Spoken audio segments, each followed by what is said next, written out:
There is still a price of admission to a conversation with somebody who is on the woke side of politics. I had a friend who canceled me after a very long friendship where we had dinner most weeks together and discussed things when I was left of center and he was further left than me.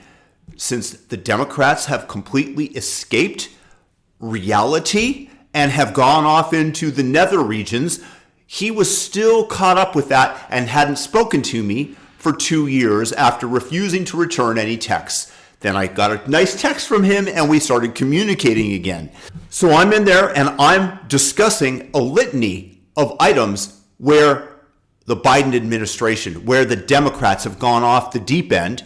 I'm listing everything from the destruction of free speech, clamping down on Twitter, forcing vaccines that don't even work into little children, masking them up.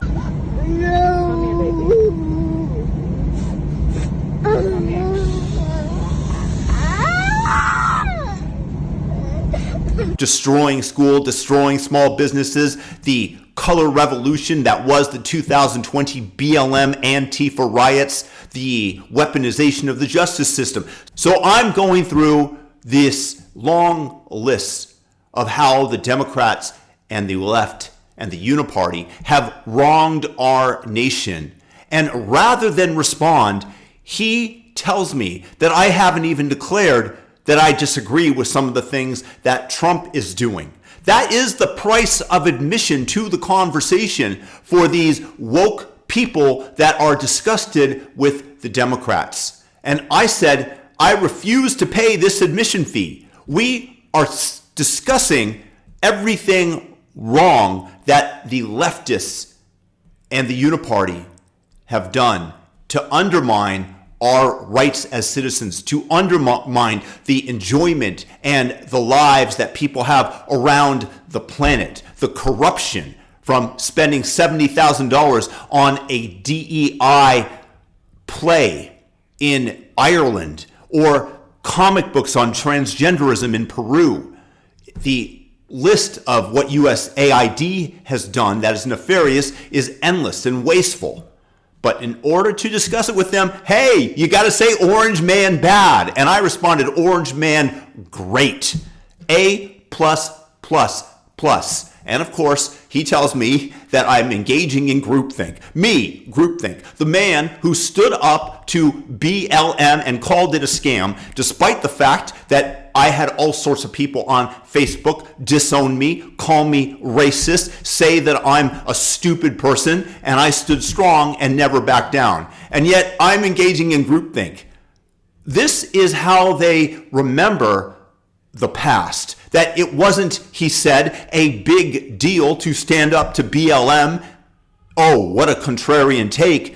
Yes, because there's pain to it. And when you stand up against the coronatarians and you say, hey, maybe just maybe it might have originated from a lab, racist, they say, because these are the NPCs that they had repeating their mantras, defending the status quo that USAID funded, in fact, EcoHealth Alliance, which theoretically also did the research in the Wuhan laboratory where the virus escaped from. Maybe we should give the Chinese a break. Maybe it was us. I'm not saying that's for sure, but it sure seems like they were covering their asses and they did a mind meld of America in order to get them to believe that it was racist to say that it came from laboratory versus the wet market. These are the NPCs that repeated this mantra, and they thought that they were the good people. That was their reward, the psychic reward that they were given for repeating this absolute nonsense that made no logical sense. And those of us who stood and said, you know what, I think it makes more sense that it came from a virology lab where they were researching viruses where it emanated from was exactly from this location. They're trying to pin it on the wet market, and we're called conspiracy theorists and racists. And this is the way that they remember it, that it was no big deal at that time to stand up and state this, despite the fact that I got strikes on my YouTube channel, that people disowned me on Facebook, that I lost friends, because this is what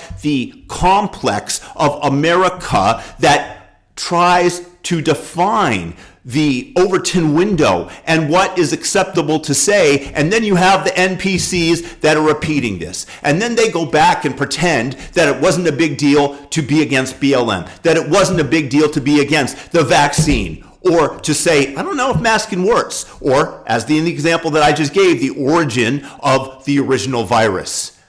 But still, today, despite this is the way they're framing in the memory that they were basically on board. They're just a little bit behind. No, these were the ones that were supporting the uniparty, the powerful. And this is just a complete abdication of the reality of the time that they are now trying to frame, that they were usually or generally on board if they were just a little bit late to the party, maybe they'll say.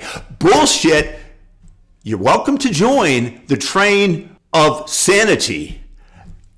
I'll give you a seat, but don't try to say that those of us that were keeping the train on the rails and swatting you away, despite the fact that you were trying to pull us off the train to our death with you, you stupid lemmings, that we should have to listen to you in the future. No, this is the time for the people that got things correct to be listened to. It doesn't mean that we're always going to be correct, but when you show your work, when you have the ability to reason and you back that up, and then you have the humility to admit when you're wrong. I don't remember the last time that was for me politically, probably when I voted for Obama the second term. That I regret, by the way. But I didn't know enough, and many of us don't know enough. So it is with great humility that I say, Orange Man, great. Not Orange Man, bad. And yes, I'm happy with what he's doing. And no, I'm not going to pay that fee to join into the conversation with you so that you can feel better about yourself and how you felt about topics over these years. Let me know if you have this similar experience with your amigos, friends, and your thoughts on the matter in the comment section below. Again, I'm not paying the price of saying Orange Man bad just so that you can think I'm a decent person, because this is what you were exacting from us earlier, years ago, and we were right about everything, but you can't admit that you're wrong, so we still have to drop this little note so that you can understand that maybe we're not going to be as combative with our ideas and beat you over the head despite the fact that you were wrong. I don't want to do that. I want to join into a conversation about what we do going forward. But if y'all can't admit that you were dead wrong and give that little psychic payment to us, don't even think about demanding me to say Orange Man bad just to converse with you. Peace.